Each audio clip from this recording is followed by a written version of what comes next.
Welcome to B-Sides Liverpool and the Rookie Track. My name's Ian. I named this talk The Definition of Madness.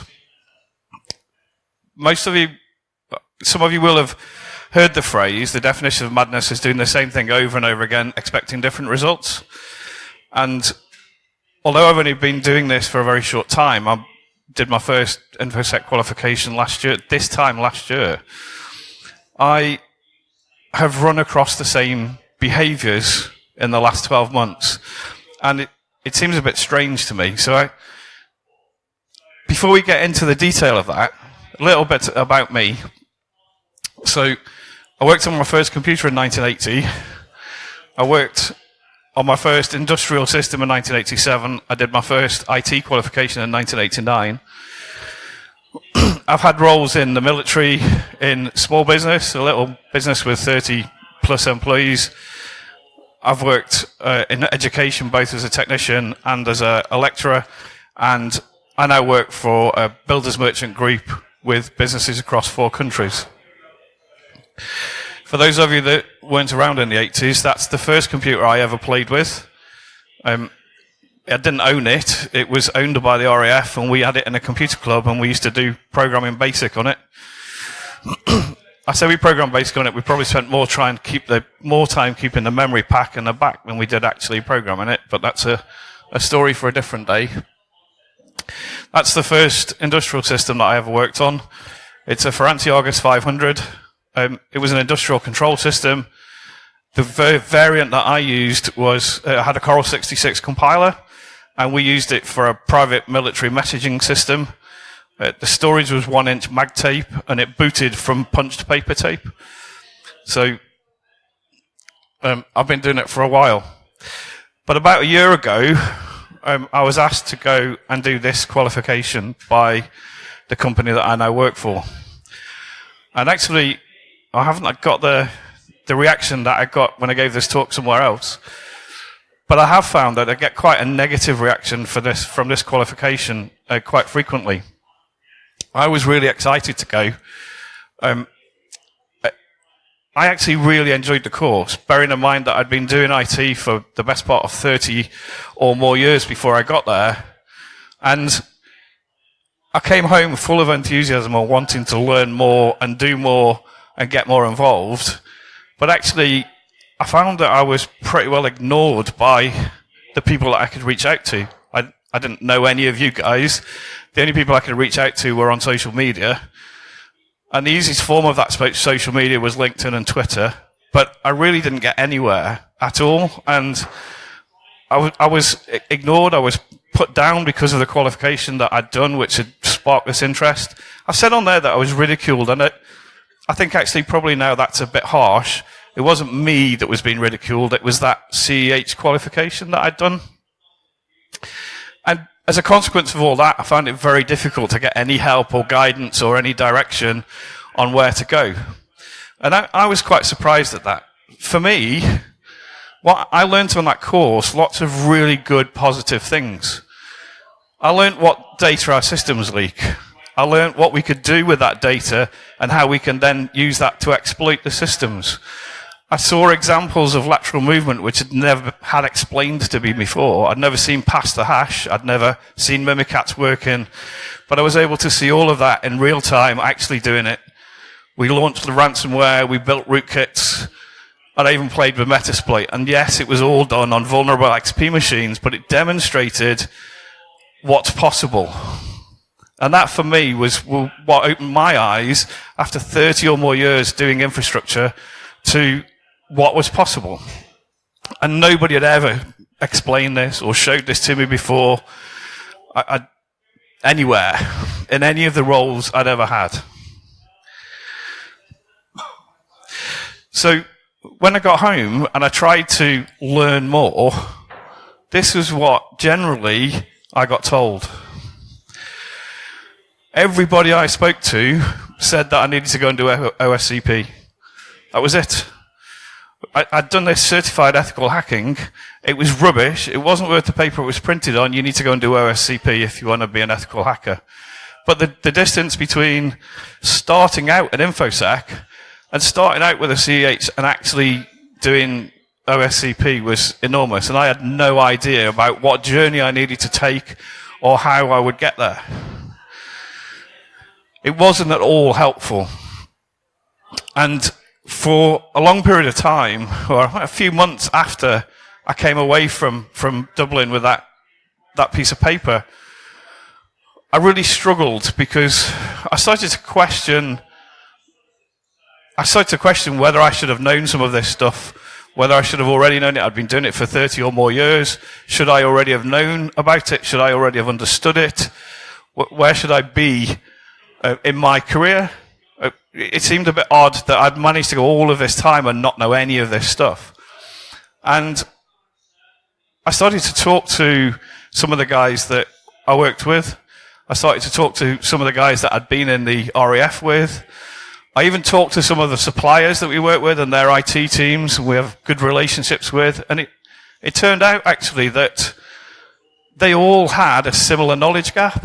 They were all focused sysadmins. They were all focused on delivering infrastructure and keeping it up and running, but with very, very little understanding of information security or cyber security or just infrastructure security in general. They would do some stuff with Active Directory, but they didn't understand the underlying things that could be exploited. They had no idea how breaches occur, or very little idea of how breaches occur, how vulnerabilities are exploited. And more importantly, I think, very few of them realized that lots of what they needed was freely available on the web with YouTube tutorials, and actually you could set yourself up as a little script kiddie in about 5 minutes. And that helped me, and I decided to go and do some more research about that. And so I looked around again. I only had contacts on social media. I'd only been doing it for 6 or 7 months by this time. But I found some quite telling posts on various social media outlets. And this lady at the top, a lady called Cassie in the States, and she was told that she wasn't cut out for InfoSec because she was asking for people to go and study with. She wanted to study with other people. That was the way she learnt best. But she was told that she'd never make it in InfoSec because she wanted to do that, which is a very negative approach. It's like, I don't quite understand why you would say that, but that was the feedback that she got. I gave this talk at B-Sides London a few weeks ago, and after the talk, a chap came up to me, and he shared with me this other comment. He's asked me not to put his name on it, which I think is telling in its own way that he didn't want to be identified. But he went to a security conference as an IT admin. He was interested in getting into information security, but the consultancy told him that most IT admins don't make it in security, which again seems a bit strange. Shouldn't we be encouraging them in and not telling them they can't ever do it? It does seem a bit bizarre to me. I don't know how many of you know about Malicious or know Malicious.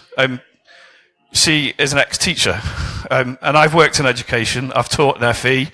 I've worked in education as a technician, and I've also been a school governor. But there is a different approach. There's a much more collegiate approach in education to making sure that we keep our professional development up.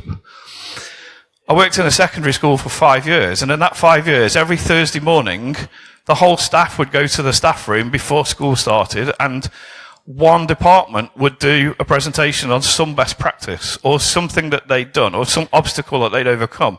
And we did that every Thursday morning for 38 weeks of the year, every year for 5 years. So I was getting that professional development for free. We were sharing that amongst...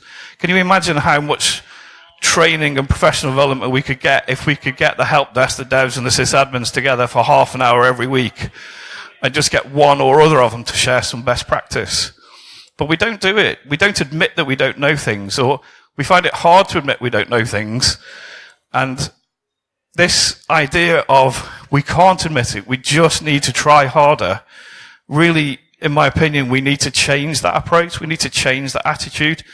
Try harder has a place, but its place is in OSCP. It's not in the wider information security or cyber security domain. If we can't talk to each other and help each other and admit that we don't know something or ask questions about how we might understand something better, how do we expect our help desk operators or our developers or our sysadmins to come and ask us for help or ask us to explain things? Are we making ourselves approachable to those people who really need to know, because they're the guys that need to implement it? Too many of these people don't know about these things. Too many of them don't know about reconnaissance. They don't know about enumeration, assessment, exploit. They are just oblivious to what goes on in this world that we exist in.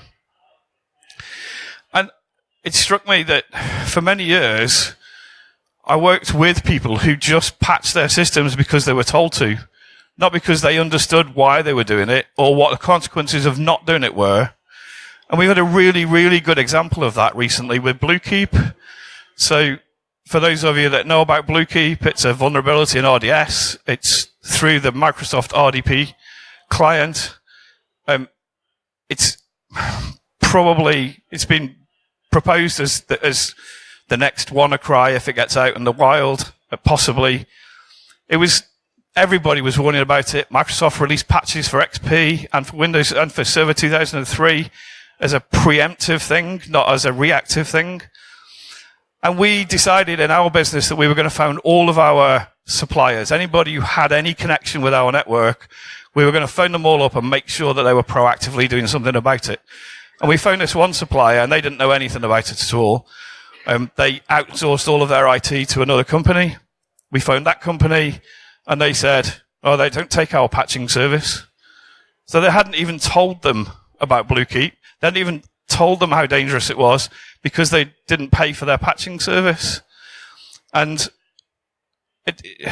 in the end, we convinced them that it needed to be done, and it got done. But it's a bizarre state of affairs where the security of that business and ultimately the security of our business came down to the fact that they didn't pay for a patching service in a managed service provider.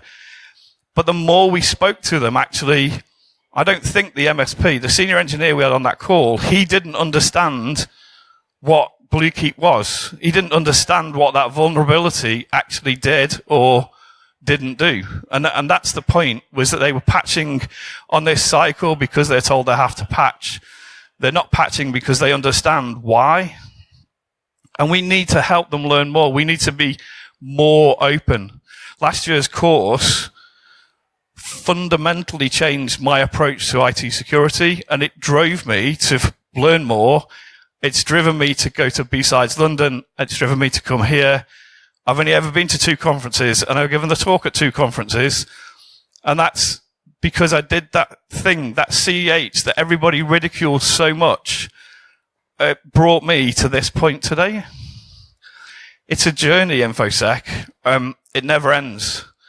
And it's got a start, and it's got multiple destinations, and it's got multiple roads that you can follow. How do you try harder when you don't know which road you're trying or what you're actually trying? This is a really good image, which I think shows really well the InfoSec domain and the variations within InfoSec. So you might be a pen tester, you might be in governance, you might be in operational security, you might be blue team, you might be red team.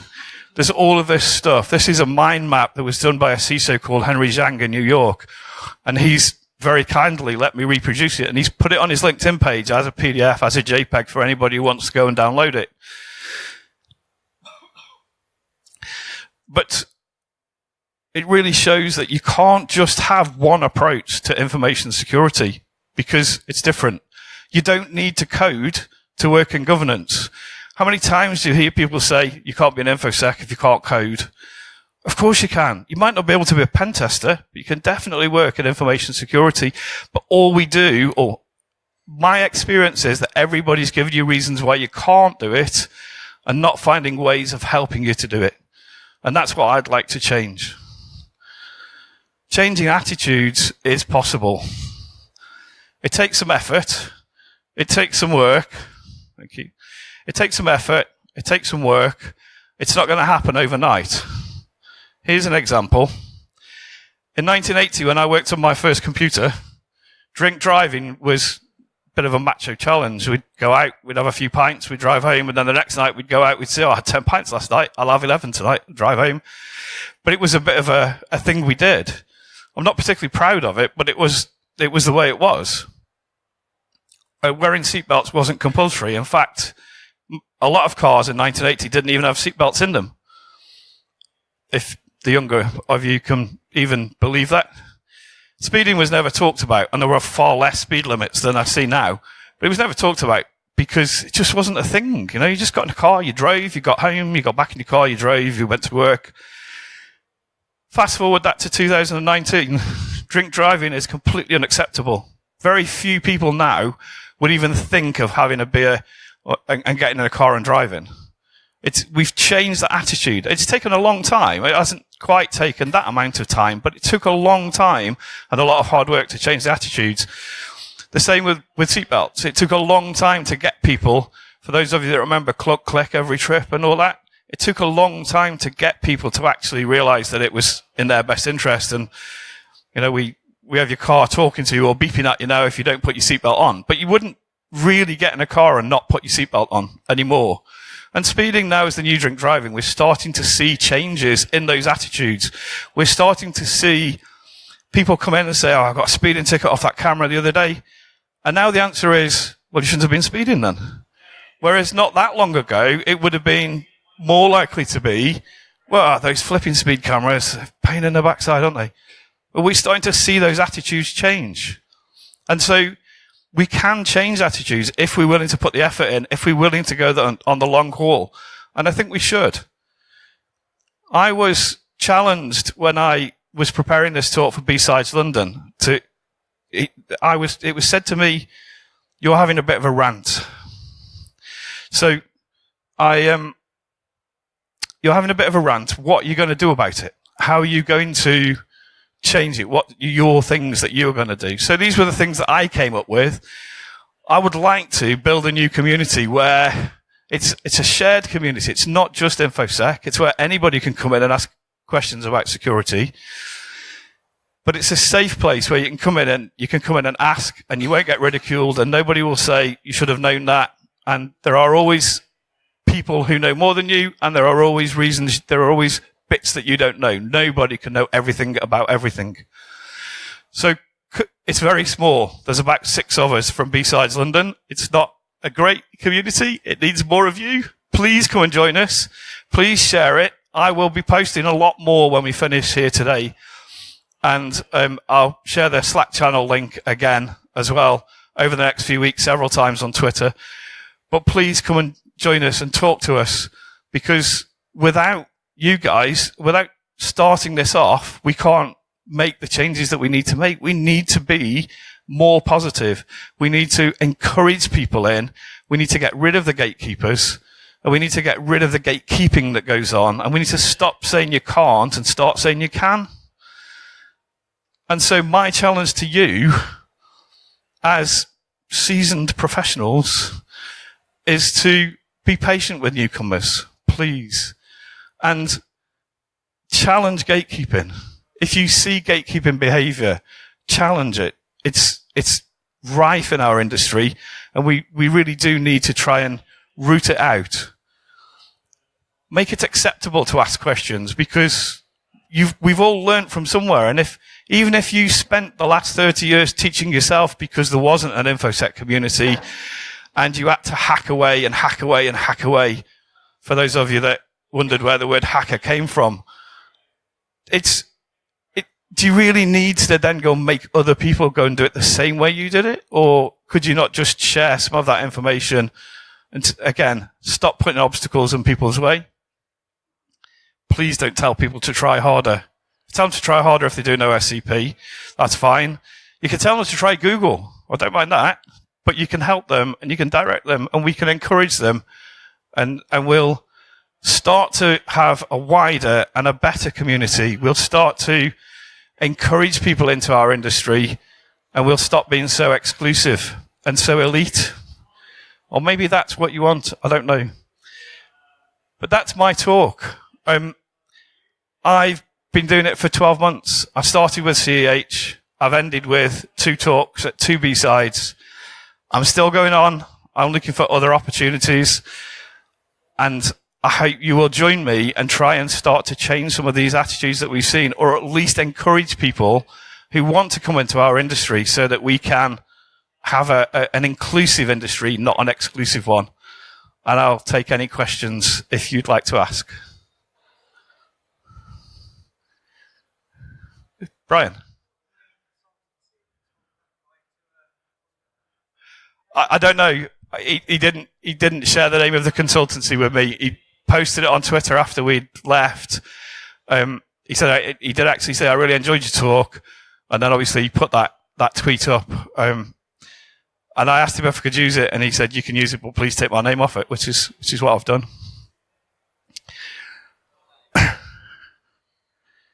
Any more?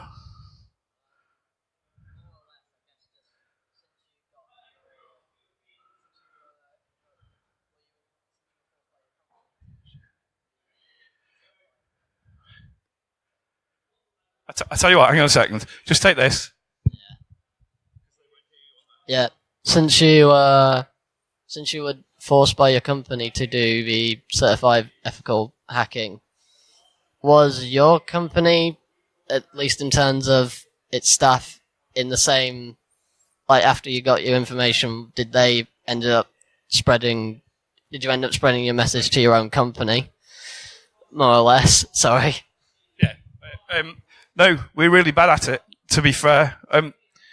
It's a bit odd because we have 10 companies, 10 IT teams, and a load of acquisitions, and they all do their own thing, and I go out and tell them all what they've got to do and then try and enforce it.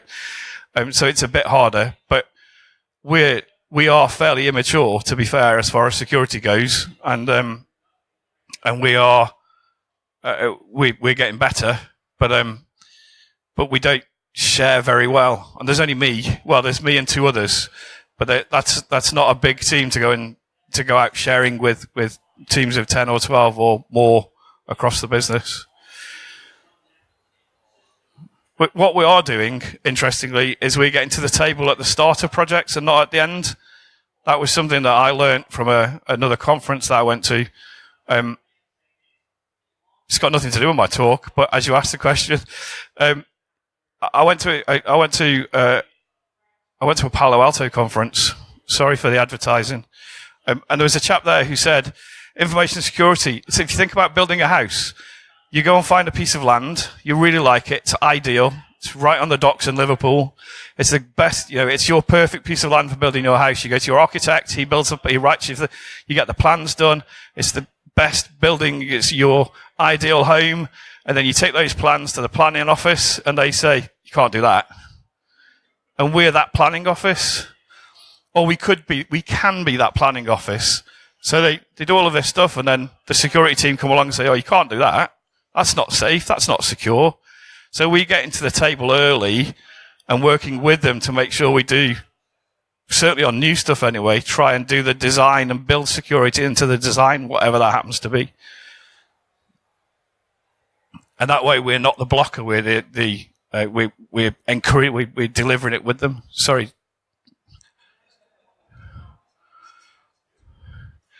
So I was the infrastructure delivery manager. I ran a team of 8 people who managed all of the infrastructure across the UK for all shared services in a builders merchant group.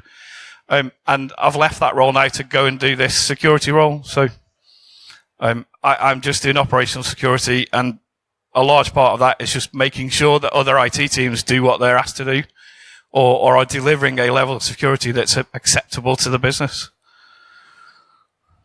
Does that answer your question? Any others? Yeah. Yeah. So do you see businesses implementing something about security after? Is that what you're saying? Whereas when they're